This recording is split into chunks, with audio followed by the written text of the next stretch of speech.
ദൈവനാമത്തെ നമുക്ക് ഇന്നത്തെ ചിന്തയ്ക്കായിട്ട് രൂത്തിന്റെ പുസ്തകം 3-ാമത്തെ അധ്യായം ശ്രദ്ധിക്കാം. ഈ അധ്യായത്തിൽ പറഞ്ഞിരിക്കുന്ന എല്ലാ കാര്യങ്ങളും ഈ ആഴ്ച തന്നെ പൂർത്തീകരിക്കാൻ പറ്റുമെന്ന് എനിക്കറിയത്തില്ല. നമുക്കത് ക്രമമായിട്ട് തന്നെ ശ്രദ്ധിക്കാം.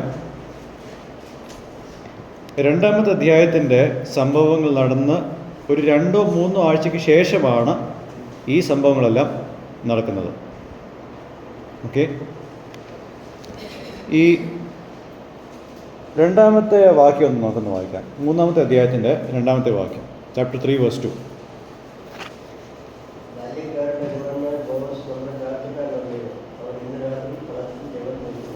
ഓക്കെ, അപ്പോൾ യവത്തിൻ്റെയും ഗോതമ്പിൻ്റെയും കൊയ്ത്ത് നടന്ന് ഒരു 2-3 ആഴ്ചയ്ക്ക് ശേഷമാണ് ഇത് നടക്കുന്നത്. The winnowing part is happening 2 or 3 weeks after the harvest happens. We see that once Naomi and Ruth are taken care of in terms of food and the basic provisions, she now expresses her concern in finding a home for Ruth where she would be well provided for. ഈ 2-ാമത്തെ അധ്യായത്തിൽ നവോമിയുടെയും റൂത്തിൻ്റെയും ഭക്ഷണവും അതുപോലെ തന്നെ അടിസ്ഥാനപരമായിട്ടുള്ള എല്ലാ ആവശ്യങ്ങളും നിവൃത്തിയായി എന്ന് കണ്ടതിന് ശേഷം ഇപ്പോൾ നവോമിയുടെ ഒരു ആഗ്രഹം, രൂത്തിനൊരു വിശ്രാമ സ്ഥലം, ഒരു ഭവനം ലഭിക്കണം. ആ ഭവനത്തിൽ അവൾക്കുള്ള എല്ലാ കാര്യങ്ങളും നൽകപ്പെടുവാൻ വേണ്ടിയിട്ടുള്ള ഒരു ആഗ്രഹമാണ് താനിവിടെ ആയിരിക്കുന്നത്.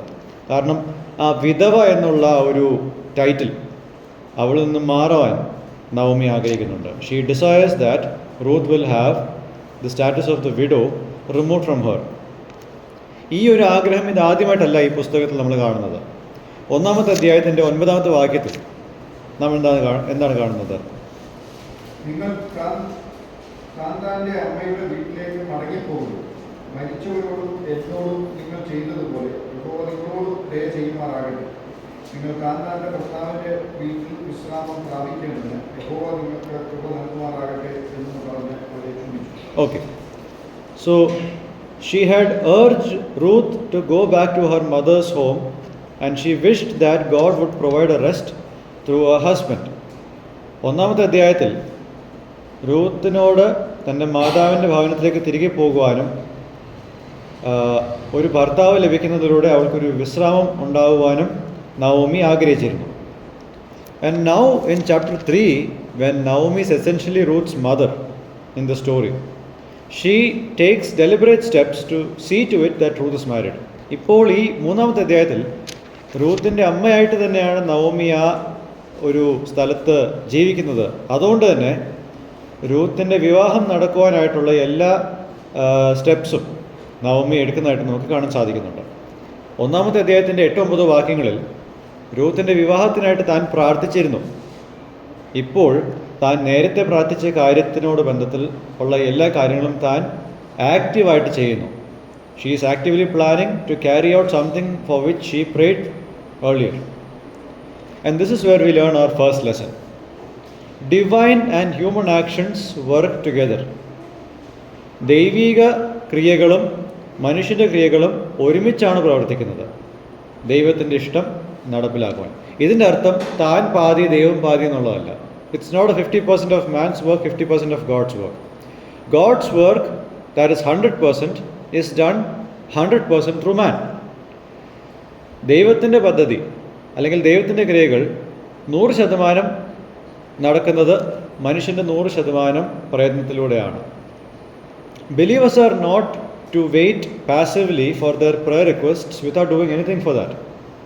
ഒരു വിശ്വാസി ഒരു കാര്യത്തിന് വേണ്ടിയിട്ട് പ്രാർത്ഥിക്കുമ്പോൾ പ്രാർത്ഥിച്ചതിന് ശേഷം ഒന്നും ചെയ്യാത്തൊരവസ്ഥയിൽ ഇരിക്കുവാനല്ല ദൈവം ആഗ്രഹിക്കുന്നത്. ഉദാഹരണത്തിന്, if any of you want to excel in whatever studies you are in right now, you just don't pray for that and just stop studying. നിങ്ങൾ ഒരു വിഷയത്തിൽ പഠനത്തിൻ്റെ കാര്യത്തിൽ എക്സലൻസിന് വേണ്ടിയിട്ട് ആഗ്രഹിക്കുന്നു, അതിന് വേണ്ടിയിട്ട് പ്രാർത്ഥിച്ചു, പിന്നെ പുസ്തകം മടക്കി വെച്ചിട്ട് അങ്ങനെ ഇരിക്കുവാണോ? അല്ല. ആ പ്രാർത്ഥിക്കുന്നതിൻ്റെ അടിസ്ഥാനത്തിൽ നിങ്ങൾ എന്തൊക്കെയോ ചെയ്യണം, അതെല്ലാം ചെയ്തിരിക്കണം. ആരോഗ്യത്തിൻ്റെ കാര്യത്തിലാണെങ്കിലും പഠിത്തത്തിൻ്റെ കാര്യത്തിലാണെങ്കിലും ഈ പറഞ്ഞ പോലെ വിവാഹത്തിൻ്റെ കാര്യത്തിലാണെങ്കിലും ദൈവത്തോടൊരു കാര്യം അപേക്ഷിച്ചിട്ട് നിങ്ങൾ ചെയ്യേണ്ടത് ചെയ്യണം. Not because you are worried about whether God will do or not. ദൈവം അത് ചെയ്യുമോ ഇല്ലയോ എന്നുള്ള കാര്യത്തെപ്പറ്റി വേവലാതിപ്പെട്ടിട്ട് നിങ്ങൾ ദൈവത്തിൻ്റെ ഗ്യാപ്പ് ഫില്ല് ചെയ്യുകയല്ല ആ ക്രിയയിലൂടെ. മറിച്ച് നിങ്ങൾ ദൈവത്തോട് പ്രാർത്ഥിച്ച കാര്യം നിങ്ങളുടെ ക്രിയകളിൽ കൂടെ നടക്കുവാനാണ്. ലെറ്റ്സ് ഫോർ എക്സാമ്പിൾ, ദൈവമേ എനിക്കിന്ന് ആത്മാക്കളെ തരണമേ എന്ന് ഞാൻ പ്രാർത്ഥിച്ചിട്ട് പുറത്തെങ്ങും പോവാതെ വീട്ടിനകത്ത് തന്നെ ഇരിക്കുന്നതിൽ അർത്ഥമില്ല. ആ ആത്മാക്കൾക്ക് വേണ്ടിയിട്ട് ഞാൻ പ്രാർത്ഥിക്കുമ്പോൾ അതിനനുസരിച്ച് ഞാൻ എന്ത് ചെയ്യണം? I must go around and share the gospel. ഞാൻ പുറത്തൊക്കെ പോയി സുവിശേഷം അറിയിക്കണം. ആ സുവിശേഷം അറിയിക്കുന്നതിലൂടെയാണ് ആത്മാക്കളെ ദൈവം എനിക്ക് തരുന്നത്. Or I want to be a good teacher of the Bible. പക്ഷേ ഞാൻ പുസ്തകം കൈകൊണ്ട് തൊടത്തില്ല. അതല്ല, എന്നെ ഒരു നല്ല ടീച്ചർ ആക്കണമെന്ന് പറയുമ്പോൾ അതിനർത്ഥം ഞാൻ എന്ത് ചെയ്യണം? ഞാൻ നല്ലപോലെ വചനത്തിന് മുമ്പാകെ ഇരിക്കണം. എങ്കിൽ മാത്രമേ ഞാൻ പ്രാർത്ഥിക്കുന്ന കാര്യം നടപ്പിലാവുന്നുള്ളൂ. When the opportunity presents itself, work actively towards it. നമ്മൾ പ്രവർത്തിച്ചുകൊണ്ടിരിക്കുമ്പോൾ അല്ലെങ്കിൽ നാം പ്രാർത്ഥിക്കുന്ന കാര്യങ്ങൾ പ്രാർത്ഥിച്ചതിന് ശേഷം ആ കാര്യത്തിനോടുള്ള ബന്ധത്തിൽ ഒരു ഉത്തരം ദൈവം ഒരു അവസരമായിട്ട് നൽകുമ്പോൾ ആ അവസരത്തിലേക്കായിട്ട് നമ്മൾ പ്രയത്നിക്കണം. Let's look at chapter 3 verse 2. Naomi has recognized the worthiness of Boaz to marry Ruth. രൂത്തിനെ വിവാഹം ചെയ്യുവാൻ നവോമിക്ക് ഉള്ള ഒരു തിരിച്ചറിവ് ബോസിൻ്റെ കാര്യത്തിലുണ്ട്. അതായത് ബോസ് ഈ കാര്യത്തിൽ യോഗ്യനാണെന്നുള്ള ഒരു തിരിച്ചറിവ് നവോമിക്കുണ്ട്. And now let's look at verse 3 and 4. ആകയാൽ നീ കുളിച്ച് തൈലം പൂശി വസ്ത്രം ധരിച്ച് കളത്തിൽ ചെല്ലുക. അയാൾ തിന്നും കുടിച്ച് കഴിയും വരെ നിന്നെ കാണരുത്. ഉറങ്ങുവാൻ പോകുമ്പോൾ അവൻ കിടക്കേണ്ട സ്ഥലം മനസ്സിലാക്കി ചെന്ന് അവൻ്റെ കാലിന്മേലുള്ള പുതപ്പ് പൊക്കി അവിടെ കിടന്നുകൊള്ളുക. എന്നാൽ നീ എന്ത് ചെയ്യണമെന്ന് അവൻ നിനക്ക് പറഞ്ഞു തരും. Okay, we can understand that whatever Naomi proposed was in harmony with Israel's laws and customs. ഇസ്രായേലിൻ്റെ നിയമങ്ങളും ചട്ടങ്ങൾക്കും ഒപ്പം നിന്നാണ് നവോമി ഈ കാര്യങ്ങളെല്ലാം നിർദ്ദേശിക്കുന്നത്. To make a sense of what is happening in here, let's go to Ezekiel 16 verse 9 to 12. എസെക്കിയേലിൻ്റെ പ്രവചനം 16-ാമത്തെ അധ്യായത്തിൻ്റെ 9 മുതൽ 12 വരെയുള്ള വാക്യങ്ങൾ ശ്രദ്ധിക്കാം. See, we are reading about a culture that we are foreign to. Understand that. നമുക്ക് പരിചയമല്ലാത്ത ഒരു സംസ്കാരത്തിനെ പറ്റിയാണ് നമ്മൾ പഠിക്കുന്നത്. അതുകൊണ്ട് തന്നെ ആ സംസ്കാരത്തെ പറ്റി നമ്മൾ പഠിച്ചാൽ മാത്രമേ ഇതിൻ്റെ അർത്ഥം നമുക്ക് പിടികിട്ടത്തുള്ളൂ. So let's read that passage. പിന്നെ ഞാൻ നിന്നെ വെള്ളത്തിൽ കുളിപ്പിച്ച് രക്തം കഴുകിക്കളഞ്ഞ് എണ്ണ പൂശി ഞാൻ നിന്നെ വിചിത്ര വസ്ത്രം ധരിപ്പിച്ച് കഹുസുതോൽ കൊണ്ടുള്ള ചെരുപ്പിടിപ്പിച്ച് ശരണപടം കൊണ്ട് ചുറ്റി പട്ട് ഉറപ്പിച്ചു. ഞാൻ നിന്നെ ആഭരണം അണിയിച്ച് നിന്റെ കൈക്ക് വളയും കഴുത്തിൽ മാലയും ഇട്ട് ഞാൻ നിന്റെ മുക്കിൽ മുക്കുത്തിയും കാതിൽ ഉടുപ്പും ഇട്ട് തലയിൽ ഭംഗിയുള്ളൊരു കിരീടവും വെച്ച് ഇങ്ങനെ നീ പൊന്നും വെള്ളിയും അണിഞ്ഞ് നിന്റെ ഉടുപ്പും ശരണപടവും പട്ട് വിചിത്ര വസ്ത്രവും ആയിരുന്നു. നീ നേരിയ മാവും തേനും എണ്ണയും ഉപജീവിച്ച് ഏറ്റവും സൗന്ദര്യമുള്ളതായിരുന്നു. ഓക്കെ, മതി. In Ezekiel 16 verse 9 to 12, God relates to Israel within the metaphor of marriage using the customs that Israel is familiar with. ഇസ്രായേലിന് പരിചയമുള്ള രീതികൾ, പ്രത്യേകിച്ച് വിവാഹത്തോട് ബന്ധത്തിലുള്ള രീതികളെ ഉപയോഗിച്ച് ആ കാര്യങ്ങളെ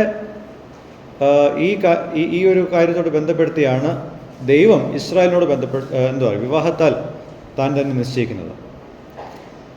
ഈ സംസ്കാരമാണ് ഇവിടെ നവോമി പറയുന്നത് രൂത്തിന്റെ പുസ്തകം 3-ാമത്തെ അധ്യായത്തിൽ. Okay, so she has to wash herself, anoint herself, put on the best clothes. ആ വിധവയുടെ ക്ലോത്ത്സ്, വസ്ത്രം മാറ്റിയിട്ട് ഒരു മണവാട്ടിയുടെ രൂപത്തിൽ വരണം. She has to remove the clothes of a widow and adorn herself as a bride to desire marriage. She is going to desire marriage and protection through her attire and approach. തൻ്റെ വസ്ത്രത്തിലൂടെ, തൻ്റെ ഈ ഒരു മനോഭാവത്തിലൂടെ താൻ വിവാഹവും സംരക്ഷണയും ആഗ്രഹിക്കുന്നു എന്ന് പ്രദർശിപ്പിക്കുകയാണ് ഇവിടെ. The statement go and uncover his feet and lie down is not to be seen as an indecent act of proposal. അതായത് അസഭ്യമായിട്ടുള്ളൊരു കാര്യം ചെയ്യാൻ വേണ്ടിയിട്ടല്ല അവളുടെ ബോസിൻ്റെ കാലിൻ്റെ അടുത്തുള്ള തുണിയെ പൊക്കുക എന്നുള്ള പറയുന്നതിൻ്റെ കാര്യം. It is a precursor of what she would request to Boaz. ബോസിനോട് താൻ അപേക്ഷിക്കാൻ വന്ന കാര്യത്തിൻ്റെ ഒരു മുന്നോടിയായിട്ട് മാത്രമേ നാം അതിനെ കാണാവൂ. In response to all the suggestions and plans of Naomi, we see Ruth's submission and willingness to obey whatever Naomi said. 5-ാമത്തെ വാക്യത്തിൽ എന്താ നമ്മൾ കാണുന്നത്? ഓക്കെ, നവോമി പറഞ്ഞ നിർദ്ദേശങ്ങളും പദ്ധതിക്കും അനുസരിച്ച് രൂത്ത് അതിനോട് പൂർണ്ണമായിട്ടും കീഴടങ്ങി മനസ്സോടെയാണ് അത് ചെയ്യുന്നത്. See, throughout this book we see Ruth in perfect joyful submission to the authority of the Israelites. ഈ പുസ്തകത്തിലുടനീളം ഇസ്രായേലിൻ്റെ അധികാരത്തിന് കീഴിൽ സന്തോഷത്തോടെ പൂർണ്ണമായിട്ടുള്ള ഒരു കീഴ്പ്പെടലാണ് നമ്മൾ റൂത്തിനായിട്ട് കാണുന്നത്. This reflects her commitment to follow Yahweh and his chosen people. യഹോവയെയും തൻ്റെ തിരഞ്ഞെടുക്കപ്പെട്ട ജനമായ ഇസ്രായേലിനെയും പിന്തുടരാനുള്ള തൻ്റെ പ്രതിബദ്ധതയാണ് നാം ഇവിടെ ഈ സ്ത്രീയിൽ കാണുന്നത്. So here we have our second lesson. നമ്മളുടെ 2-ാമത്തെ പാഠം ഞാനിവിടെ അവതരിപ്പിക്കാൻ പോവുകയാണ്. One of the character traits seen in someone who would choose to follow God wholeheartedly in a saving relationship is a godly, joyful, humble submission to fellow covenantal, God-fearing people. പൂർണ്ണ മനസ്സോടെ ഒരു വ്യക്തി ഒരു രക്ഷയുടെ ബന്ധത്തിൽ ദൈവത്തോട് ഏർപ്പെട്ടിരിക്കുന്നു എന്നുള്ളതിൻ്റെ ഒരു സൂചന അല്ലെങ്കിൽ അതിൻ്റെ ഒരു തെളിവ് എന്ന് പറയുന്നത് അതേ ഉടമ്പടിയിൽ ആയിരിക്കുന്ന ദൈവഭക്തരായിരിക്കുന്ന മറ്റ് വ്യക്തികളോട് ഭക്തിയോടെ സന്തോഷത്തോടെ സൗമ്യമായിട്ടുള്ളൊരു കീഴ്പ്പെടലാണ്. To visibly obey God more often involves obeying God's people. ദൈവത്തിന് ജനത്തോട് നമ്മൾ അനുസരണം കാണിക്കുന്നത് കൂടുതലായിട്ടും ദൈവത്തോട് അനുസരണം കാണിക്കുന്നു എന്നുള്ളതിൻ്റെ ദൃശ്യമായ തെളിവാണ്. മനസ്സിലാക്കേണ്ട ഒരു കാര്യം, ദൈവത്തിൻ്റെ സമൂഹത്തിൽ ദൈവമില്ലാതെ ജീവിക്കുന്ന ആൾക്കാരോട് കീഴ്പ്പെടണം എന്നുള്ളതല്ല. It's not to submit to people who are without God in God's community. I'm not talking about that. I'm talking about submitting to people who are of God within God's community. That's the evidence of somebody who is with God. So let me just tell you this. നമ്മളുടെ സമൂഹത്തിൽ പൊതുവെ കാണുന്ന, അല്ലെങ്കിൽ നമ്മുടെ സമൂഹം എന്ന് പറയുമ്പോൾ brethren സമൂഹം മാത്രമല്ല, പൊതുവേ മലയാളി സമൂഹത്തിൽ അല്ലെങ്കിൽ ഈ ലോകപരമായിട്ടുള്ളൊരു സമൂഹത്തിൽ നാം കാണുന്നത് റെബൽ അഗൻസ്റ്റ് അതോറിറ്റി. അതിപ്പോൾ നല്ല അതോറിറ്റി ആണെങ്കിലും ശരി, മോശമായിട്ടുള്ള അതോറിറ്റി ആണെങ്കിലും ശരി, ആ അധികാരത്തിനോട് മറുതലിച്ച് നിൽക്കുക. രാഷ്ട്രീയത്തിലും നമ്മൾ അതാണ് കാണുന്നത്. ഏതൊരു പ്രതിപക്ഷവും ഭരണപക്ഷത്തെ എന്ത് കാര്യത്തിലും എതിർക്കും. അതാണ് രാഷ്ട്രീയത്തിൽ നമ്മൾ കാണുന്നൊരു പ്രവണത. ഓക്കെ, അതേ കാര്യം തന്നെയാണ് നമ്മളുടെ വീടുകളിലും സഭകളിലും കാണുന്നത്. പല സ്ഥലങ്ങളിലും ഒരു നിയമസഭയിലെ ഒരു പ്രതിച്ഛായയാണ് ചിലപ്പോൾ വീടുകളിലും സഭകളിലും കാണുന്നത്. അതായത് നേതൃത്വത്തിലിരിക്കുന്ന ആൾക്കാർ നല്ലതാണെങ്കിൽ അവർ പറയുന്ന ബൈബിൾ പ്രകാരമായ കാര്യങ്ങൾ അവതരിപ്പിക്കുമ്പോൾ അതിനെ എതിർത്ത് നിൽക്കാൻ ചില ആൾക്കാർ സദസ്സിലുണ്ടാകും. ഓക്കെ, അതൊരു തെറ്റായ പ്രവണതയാണ് നമ്മളുടെ ഇടയിൽ. That's a very bad thing to happen in our community. God's community is designed to show submission to God's people who are walking in God's ways. ദൈവം തൻ്റെ സമൂഹത്തെ രൂപീകരിക്കുമ്പോൾ ദൈവത്തിൻ്റെ നേതൃത്വത്തിലിരിക്കുമ്പോൾ അവർ ദൈവത്തോട് വിശ്വസ്തതയായിട്ട് നടന്നുകൊണ്ടിരിക്കുമ്പോൾ ആ നടപ്പിനോട് കീഴ്പ്പെടുവാനും അതിനെ മാതൃകയാക്കാനും അനുസരിക്കുവാനും അനുഗമിക്കുവാനുമാണ് ദൈവത്തിൻ്റെ ജനം പഠിക്കേണ്ടത്. When the world celebrates disobedience and rebellion, God's community celebrates obedience. ദൈവമില്ലാത്ത ഒരു സമൂഹം അനുസരണക്കേടിനെയും മറുതലിപ്പിനെയും ആഘോഷിക്കുമ്പോൾ, അതിനെ ഹീറോയിസമായിട്ട് കാണുമ്പോൾ, ദൈവജനത്തിൻ്റെ ഇടയിൽ അനുസരണത്തിനാണ് മൂല്യം കൊടുക്കേണ്ടത്.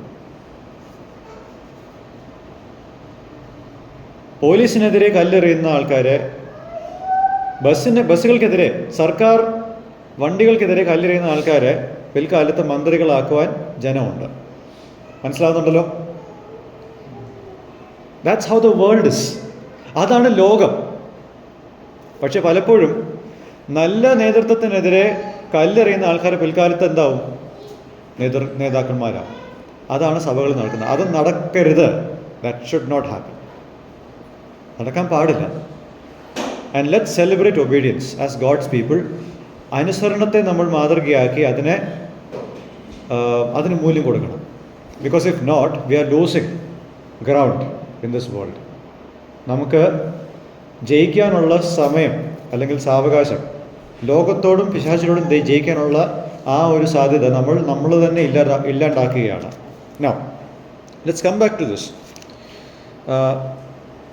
In verse 3, we see that Boaz is lying down in the threshing floor. കളത്തിൽ ബോസ് കിടക്കുകയാണ്. Now, why would Boaz lie down in the threshing floor? A threshing floor wouldn't be safe from thieves, especially during the time of judges.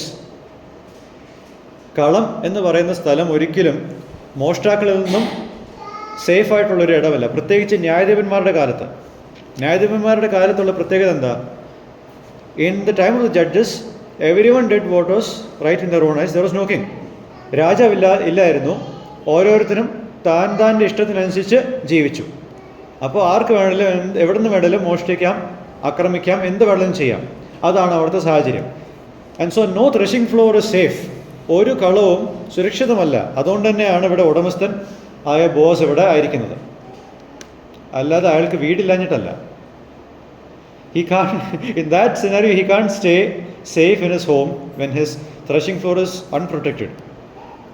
And if someone actually attacked this threshing floor, Ruth, who will come there, will also be attacked. That is the time. So this is an open area in which winnowing happened. ഈ വിന്നോയിങ് എന്ന് പറഞ്ഞാൽ ഈ ഒരു കാര്യം തുറസായ സ്ഥലത്ത് ചെയ്യുന്നൊരു കാര്യമാണ്. കൃഷിയുമായിട്ട് ബന്ധപ്പെട്ട് നിൽക്കുന്ന ആൾക്കാർക്ക് ഇത് കുറച്ചുകൂടെ വ്യക്തമായിട്ട് മനസ്സിലാവും. ഇതിങ്ങനെ കാറ്റിൽ പറത്തുമ്പോൾ ഈ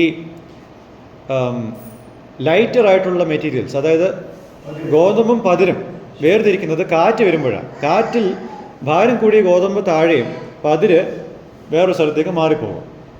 അപ്പോൾ ഇത് തുറസായ സ്ഥലത്താണ് ചെയ്യുന്നത്. And it is necessary for the owner or the manager to keep guard of his crops. ഈ കൃഷിയുടെ വിളവും സുരക്ഷിതമാക്കാനുള്ള ഒരു ആവശ്യകത ഇവിടെ ഉണ്ട്. Now Ruth did as Naomi told her to do, and in the middle of the night, what happens? Let's look at verse 7, 8 and 9. Boss തിന്നു കുടിച്ച് ഹൃദയം തെളിഞ്ഞ ശേഷം യവകൂമ്പാരത്തിന്റെ ഒരു വശത്ത് ചെന്ന് കിടന്നു. അവളും പതുക്കെ ചെന്ന് അവളെ കാലിന്മേലുള്ള പുതപ്പ് പൊക്കി അവളെ കിടന്നു. അർദ്ധരാത്രിയിൽ അവൻ ഞെട്ടിത്തിരിഞ്ഞു. തന്റെ കാലത്തിൽ ഒരു സ്ത്രീ കിടക്കുന്നത് കണ്ട്, നീ ആരെന്ന് അവൻ ചോദിച്ചു. ഞാൻ നിന്റെ ദാസിയായ രൂത്ത്, നിന്റെ പുതപ്പ് അടിയന്റെ മേൽ ഇടണമേ, നീ വീണ്ടെടുപ്പുകാരനല്ലോ എന്ന് അവൾ പറഞ്ഞു. Okay. Now he ate and drank, and his heart was merry. That is not drunkenness. ഒരു വർഷത്തിൻ്റെ വിളവിൻ്റെ അവസാനം വിൽപ്പനയ്ക്കുമായിട്ടുള്ള ഗോതമ്പെല്ലാം കിട്ടിയതിൻ്റെ ഒരു സന്തോഷമുണ്ട്. ഇപ്പം നമ്മൾ സാലറി കിട്ടുമ്പോൾ നമ്മൾ എന്താ ചെയ്യുക? നമ്മൾ സന്തോഷിക്കാറില്ലേ?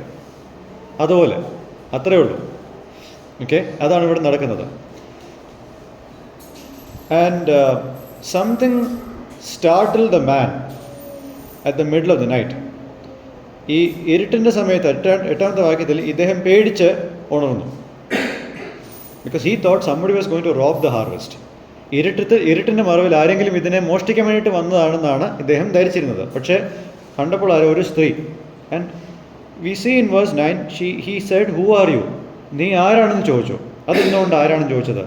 This is a middle eastern village which has no modern lighting. ഇതുപോലുള്ള ട്യൂബ് ലൈറ്റോ അല്ലെങ്കിൽ സ്ട്രീറ്റ് ലാമ്പോ ഒന്നുമില്ലാത്തൊരു കാലയളവാണ്. ഒരു ഗ്രാമമാണ്. ഇവിടെ ആകെയുള്ള രാത്രിയിൽ ആകെയുള്ള വെളിച്ചം എന്തുവാ? ഒരു തീനാളമോ അല്ലെങ്കിൽ ചന്ദ്രൻ്റെ പ്രകാശം ഉണ്ടാവും. അതുകൊണ്ടാണ് രാത്രിയിൽ ഇവൾ ആരാണെന്നുള്ളത് തിരിച്ചറിയാതെ പോയത്. അതുകൊണ്ടാണ് ഈ ചോദ്യം ചോദിക്കുന്നത്. And in verse 9, what does she called herself? I am Ruth, your maid servant. Okay, ഈ ഒരു റിക്വസ്റ്റിലേക്ക് പോകുന്നതിന് മുമ്പ് ഞാൻ ഒരു കാര്യം കൂടെ ഒന്ന് ഓർമ്മിപ്പിക്കാം. 2-ാമത്തെ അധ്യായത്തിൻ്റെ 13-ാമത്തെ വാക്യത്തിൽ രൂത്ത് തന്നെ വിളിക്കുന്നത് എന്താ? ഞാൻ നിന്റെ ദാസിമാരെ ഒഴുക്കിയപോലെയല്ല. ഓക്കെ, വായിച്ചോ. ഞാൻ വേഴ്സ് 13. ഞാൻ നിന്റെ ദാസിമാരെ ഒഴുക്കിയപോലെ അല്ല എന്ന് വരികയും നീ എന്നെ ആശ്വസിപ്പിക്കുകയും അടിയനോട് ദയ കാണിക്കുകയും സംസാരിക്കുകയും ചെയ്യുവാൻ തക്കവണ്ണം എന്നോട് നിനക്ക് കൃപ തോന്നിയല്ലോ എന്ന് പറഞ്ഞു. Okay. So she is talking of herself as a servant woman in 2 verse 13. ഒരു ദാസി സ്ത്രീയായിട്ട് തന്നെയാണ് 2:13 കാണുന്നത്. മലയാളത്തിലും 3:9 ദാസി സ്ത്രീ എന്ന് തന്നെയാണ് പറയുന്നത്. പക്ഷേ എബ്രായ ഭാഷയിൽ 2:13 ഉപയോഗിച്ച വാക്കിനും 3:9 ഉപയോഗിച്ച വാക്കിനും തമ്മിൽ വ്യത്യാസമുണ്ട്. In 2 verse 13 she uses the term lowly servant in Hebrew. എബ്രായ ഭാഷയിൽ താഴ്ന്ന ദാസി എന്ന പദപ്രയോഗമാണ് 2:13 ഉപയോഗിക്കുന്നത്. എന്നാൽ 3:9 she is using a more elevated term for a female servant. അതായത് താഴ്ന്ന ദാസി എന്നുള്ള ആ പദപ്രയോഗത്തിൽ നിന്നും കുറച്ചുകൂടെ റാങ്ക് കൂടിയ ഒരു ദാസി എന്ന നിലയിൽ മനഃപൂർവ്വമായിട്ട് ആ വാക്കുകളിൽ മാറ്റം വരുന്നുണ്ട്. Which means in 3 verse 9 she deliberately uses this word as she is more aware of Boaz's responsibility as a close relative of her deceased husband. അതായത് തൻ്റെ മരിച്ചുപോയ ഭർത്താവിൻ്റെ ചാർച്ചക്കാരനാണ് ബോവാസ് എന്നുള്ളതും ആ ബോസിൻ്റെ ഉത്തരവാദിത്വം എന്താണെന്നുള്ളതിൻ്റെ തിരിച്ചറിവ് നിമിത്തമാണ് മനഃപൂർവ്വമായിട്ട് ഈ 2-ാമത്തെ വാക്ക് ഉപയോഗിച്ചുകൊണ്ടിരിക്കുന്നത്. Okay, she's asking a bold request. വളരെ ധൈര്യപൂർവ്വം ഒരു അപേക്ഷ ഇവിടെ ചോദിക്കുന്നുണ്ട്. Now this is a Moabite woman asking a Jew to marry her using metaphors that pertain to marriage of the Israelites. Israel മക്കളുടെ ഇടയിലുള്ള വിവാഹത്തോട് ബന്ധത്തിലുള്ള ചില സംസ്കാരത്തെ ഉപയോഗിച്ച് ഒരു മോബിയ സ്ത്രീ ഒരു യഹൂദ പുരുഷനെ വിവാഹം ചെയ്യുവാനുള്ള പ്രപ്പോസലാണ് ഇവിടെ നടക്കുന്നത്. So let's go back to Ezekiel 16 verse 8. നമ്മൾ 9 മുതൽ 13 വരെയുള്ള വാക്യങ്ങളാണ് അന്ന് കുറച്ച് മുമ്പ് വായിച്ചത്. ഇനി 8-ാമത്തെ വാക്യം ഒന്ന് വായിക്കാം. ഞാൻ നിന്റെ അരികെ കൂടി കിടന്ന് നിന്നെ നോക്കിയപ്പോൾ നിനക്ക് പ്രേമത്തിന്റെ സമയമായി എന്ന് കണ്ടിട്ട് എന്റെ വസ്ത്രം നിന്റെ മേൽ വിരിച്ച് നിന്റെ നഗ്നത മറച്ചു. ഞാൻ നിന്നോട് സത്യവും നിയമവും ചെയ്തു, നീ എനിക്കുള്ളവർ ആയിത്തീർന്നു എന്ന് യഹോവയായ കർത്താവിന്റെ അരുളപ്പാട്. See how similar it is between Ezekiel 16 verse 8 and Ruth chapter 3 verse 9. പുതപ്പെൻ്റെ മേൽ മറയ്ക്കുക എന്നുള്ള ആ പദപ്രയോഗം എസെക്കിയേൽ 16 ഇവിടെയും കാണുന്നുണ്ട്. One fact we need to realize here is that Boaz is much older to Ruth in terms of his age. റൂത്തിനേക്കാൾ കുറച്ചുകൂടെ പ്രായം കൂടുതലൊരാളാണ് boss. How do we know that? Let's go to Ruth 3 verse 10 and 11. അതിന് അവൻ പറഞ്ഞത്, മകളെ മതി മകളെ എന്നുള്ള വാക്ക് ഉപയോഗിച്ചാണ് ഞാൻ ആ ഒരു കൺക്ലൂഷനിലേക്ക് എത്തുന്നത്. And as she petitions for a marriage with Boaz, she reminds Boaz of his status as a kinsman redeemer of her family. 9-ാമത്തെ വാക്യത്തിൽ വീണ്ടെടുപ്പുകാരൻ എന്നുള്ള ആ പദപ്രയോഗം ബോസിനോട് ചേർത്ത് വെച്ച് അതാണ് ബോസിൻ്റെ സ്റ്റാറ്റസ്. എന്നോടുള്ള ബന്ധത്തിൽ ബോസെ യു ആർ ദിസ്, നീ ഇതാണ് എന്നുള്ള കാര്യമാണ് ഇവിടെ രൂത്ത് പറയുന്നത്. Now this is a legal term for someone who had the obligation to redeem a relative in serious difficulty. കഷ്ടതയിൽ കൂടി കടന്നു പോകുന്ന ഒരു ബന്ധുവിനെ വീണ്ടെടുക്കുവാൻ വേണ്ടിയിട്ടുള്ള ഒരു ഉത്തരവാദിത്തം ഉള്ള ഒരു വ്യക്തിക്ക് കൊടുക്കുന്ന പേരാണ് കിൻസ്മാൻ റെഡീമർ, വീണ്ടെടുപ്പുകാരൻ. ലേവ്യ പുസ്തകം 25 നമ്മളത് കാണുന്നത്. So Ruth puts herself and Naomi at the mercy of Boaz, asking him to fulfill this redeemer's role in their life. ഇവരുടെ ജീവിതത്തിൽ, അതായത് രൂത്തിൻ്റെ നവമിയുടെയും ജീവിതത്തിൽ അവരുടെ വീണ്ടെടുപ്പുകാരൻ്റെ ആ ഒരു പദവിയിലേക്ക് വിളിക്കുവാൻ, അല്ലെങ്കിൽ ആ പദവിയിൽ ബോസ് ആകുവാൻ വേണ്ടിയിട്ട്, ബോസിൻ്റെ കാരുണ്യത്തിന് കീഴിലായിരിക്കാൻ വേണ്ടിയിട്ടാണ് റൂത്ത് ഇത് പറയുന്നത്. Now seeing things put in the way Ruth presented herself and the marriage matter, how does Boaz respond? അതാണ് നമ്മൾ 10ഉം 11ഉം വാക്യത്തിൽ കാണുന്നത്. അതൊന്ന് വായിക്കാം. നീ യഹോവയാൽ അനുഗ്രഹിക്കപ്പെട്ടവർ, ദരിദ്രന്മാരോ ധനവാന്മാരോ ആയ ബാല്യക്കാരെ നീ പിന്തുടരാതിരിക്കുക. ആദ്യത്തേതിൽ അധികം ദയ ഒടുവിൽ കാണിച്ചിരിക്കുന്നു. ആകയാൽ മകളെ ഭയപ്പെടേണ്ട, നീ ചോദിക്കുന്നതൊക്കെയും ഞാൻ ചെയ്തു തരാം. നീ ഉത്തമ സ്ത്രീ എന്ന് എന്റെ ജനമായ പട്ടണക്കാർക്ക് എല്ലാവർക്കും അറിയാം. Okay. Boaz responds in full appreciation and admiration for Ruth. റൂത്തിന് എല്ലാ പ്രോത്സാഹനവും പുകഴ്ചയും കൊടുത്താണ് ഈ ഒരു പ്രതികരണം നാം കാണുന്നത്. In verse 10 and 11, 1. This kindness is greater than that which you showed earlier. Let's look at what she showed earlier. Earlier, the decision to stay with Naomi and provide for her. Ruth നേരത്തെ ചെയ്തത് എന്താ? നവോമിയുടെ കൂടെ താമസിച്ച് നവോമിക്ക് വേണ്ടിയിട്ട് എല്ലാ അടിസ്ഥാനപരമായിട്ടുള്ള കാര്യങ്ങൾ കരുതുവാനുള്ള ഒരു മനസ്സലിവാണ് റൂത്ത് നേരത്തെ കാണിച്ചത്. ഇപ്പോൾ ചെയ്യുന്ന കാര്യം അതിനേക്കാൾ ശ്രേഷ്ഠമാണ്. എന്താണത്? In asking Boaz to marry her and continue the line of Mahlon and Elimelech and provide for Naomi in her old age. അതായത് ഇപ്പോൾ ബോസ് റൂത്തിനെ വിവാഹം ചെയ്ത് എലിമലേക്കിൻ്റെയും മഹ്ലോൻ്റെയും വംശം നിന്നു പോകാതിരിക്കുവാൻ ഉള്ള മാർഗങ്ങൾ ഒരുക്കുകയും പ്രായമായ നവമിയെ സംരക്ഷിക്കാനും ചെയ്യുന്ന കാര്യം. അപ്പോൾ റൂത്ത് നേരത്തെ നവമിയെ മാത്രം മുന്നിൽ കണ്ടാണ് എല്ലാം ചെയ്തതെങ്കിൽ ഇപ്പോൾ നവമിയെ മാത്രമല്ല ആ കുലത്തെ മുഴുവൻ മനസ്സിൽ വെക്കുന്നു. Second, Ruth had deliberately asked to marry Boaz rather than going after younger men, rich or poor. ചെറുപ്പക്കാരായിട്ടുള്ള ധനവാന്മാരോ ദരിദ്രരോ ആയിട്ടുള്ള ചെറുപ്പക്കാരുടെ പിന്നാലെ പോകാതെ ബോസിൻ്റെ പുറകെ പോയാൽ അല്ലെങ്കിൽ ബോസിൻ്റെ അടുത്തേക്ക് വന്നതിൽ ഒരു മനഃപൂർവ്വമായിട്ടുള്ളൊരു തിരഞ്ഞെടുപ്പുണ്ട്. And Boaz commends her action and choice of marriage and life partner. ഈ ഒരു തിരഞ്ഞെടുപ്പിനെ ബോസ് അംഗീകരിക്കുകയും ചെയ്യുന്നുണ്ട്, അതിന് യെസ് എന്നും പറയുന്നുണ്ട്.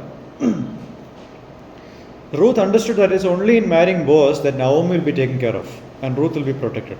റൂത്തിന് മനസ്സിലായി ഈ പ്രദേശത്ത് വിവാഹത്തിലൂടെ നവോമിക്ക് ഒരു ശാശ്വത പരിഹാരം കിട്ടുന്നത് അത് ബോസിൽ മാത്രമേ ഉള്ളൂ, വേറെ ആരിലും ഇല്ല. Because the other unrelated young men couldn't give that. ബോസിന് നവോമിയുടെ ഒരു ഉത്തരവാദിത്വമുണ്ട്, പക്ഷേ ആ ഉത്തരവാദിത്വം ബാക്കിയുള്ളവർക്കില്ല. She is not selfish in her marriage vision. അവളുടെ തന്നെ വിവാഹത്തോടുള്ള ബന്ധത്തിൽ അവൾ സ്വാർത്ഥയല്ല.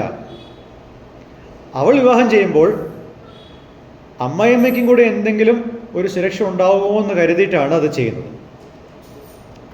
സ്വന്തം ഇഷ്ടത്തിന് മാത്രം ചിന്തിച്ച് പോകുന്ന ഒരാളല്ല Ruth. And that's why she went only to Boaz. And then seeing Ruth's concern for her family and especially for Naomi, she is seen as a woman of character. നല്ല സാക്ഷ്യമുള്ള ഒരു സ്ത്രീയാണ് റൂത്ത് എന്ന് പറയുന്നത്. നോട്ട് ജസ്റ്റ് ബൈ ബോസ്, ആ പട്ടണം മുഴുവൻ ഇത് തന്നെയാണ് പറയുന്നത്.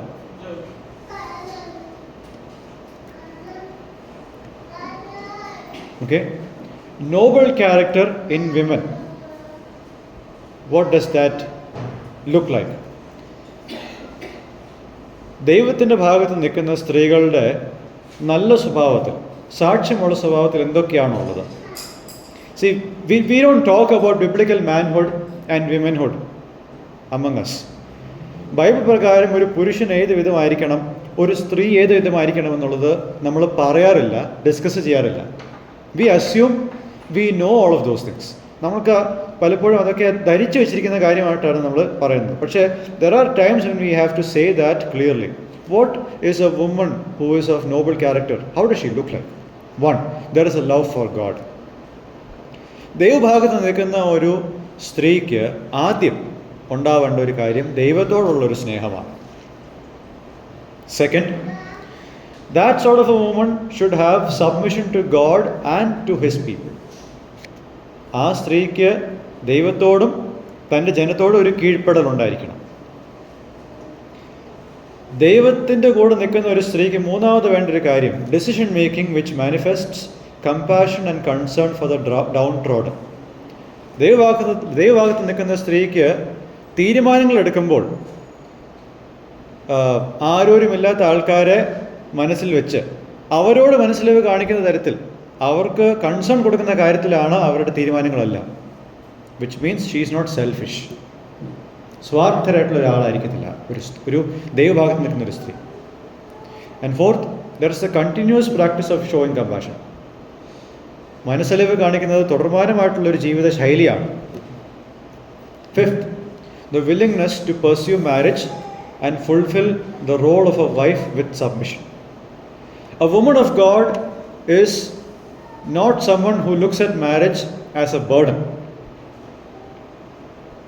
A woman of God is somebody who is willing to get married and fulfill the role of a wife with submission.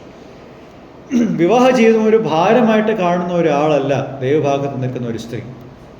ഇന്നത്തെ ലോകത്ത് അങ്ങനെയാണല്ലോ, എൻ്റെ കരിയർ, എൻ്റെ ബോഡി, എൻ്റെ ചോയ്സ്, എൻ്റെ ഇഷ്ടങ്ങൾ എന്നൊക്കെ പറഞ്ഞ് ഒരു ഒരു ഒരു സ്ത്രീ ശക്തിയുടെ ഒരു വല്ലാത്തൊരു വികലമായിട്ടുള്ളൊരു കാര്യമാണ് ഇന്ന് ലോകത്ത് നടക്കുന്നത്. ആ ഒരു ട്രാപ്പിൽ നിങ്ങൾ ആരും ചെന്ന് വീഴരുത്. സ്ത്രീ സ്വാതന്ത്ര്യം, ഫെമിനിസ്റ്റുകൾ എന്ന് പറഞ്ഞ ഉള്ള കുറേ മൂവ്മെൻറ്റ്സ് ഇന്ന് ലോകത്തുണ്ട്. And marriage is not even a thing for them anymore. And we have to fight tooth and nail to stop that from infiltrating our churches. നഖശിഖാന്തം അതിനെ എതിർത്ത് അത് സഭയ്ക്കുള്ളിൽ നമ്മുടെ ആൾക്കാരെ ബാധിക്കാതിരിക്കുവാൻ നമ്മൾ ജാഗരൂകരായിരിക്കണം.